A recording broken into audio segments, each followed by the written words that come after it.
I think it's really important to learn how to reason from first principles. When I say that, do folks know what I mean when I talk about from first principles?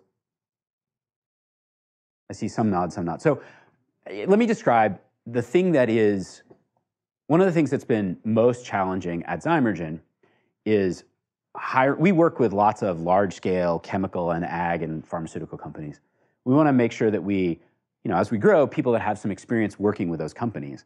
But the single biggest failure mode that we've seen for more experienced individuals is people who've come in and said, I knew how to do A and B and C before, and so I'm just going to do A and B and C. They were not able to understand the context and to adjust from first principles. Oh, I did A because of one, right? Well, that is a bit abstract, but one's not exactly like that, so I can't do A, I have to adjust A accordingly. And again, the act, I think, of building something big and lasting as an entrepreneur involves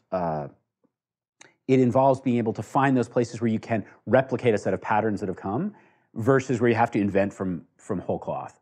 One of the things that somebody said in a different context, one of the things that, how many people here know about the PayPal mafia? Okay, good. Lots of hands went up. So I'm lucky enough that one of those guys, Max Levchin, is an investor in Zymergen. And one of the things that somebody said about Max and a bunch of his co-founders, or the senior people, is they were unusual in that they were a team that had a distinctive ability to break down a problem and think about it from a first principle standpoint. They were doing little pattern spotting. And I think that that ability is incredibly powerful to be able to figure out what you want to do, how to solve problems you haven't seen before. I think there are a couple of tricks that I would encourage folks to have to help you learn from first principles. One, learn to think, and these are going to be kind of opposite ends, again, a bit of a theme, right?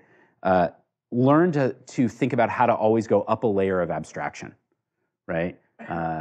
Maybe this is kind of a software engineering mindset, but parameterizing something is an interesting way to get out of a box, right? You say, oh, well, if I just parameterize that, if I go up a level of abstraction, then I can kind of create a slider bar on something. I'm trying to think of a good example.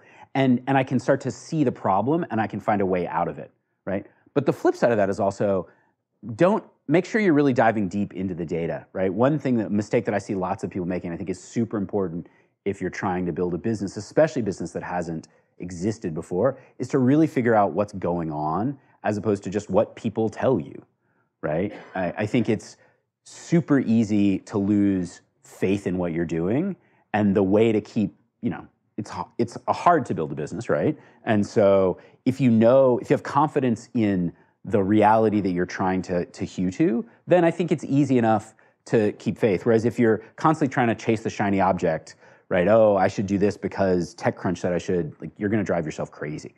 So I think it's important to learn to reason from first principles, both to solve problems and also to keep faith.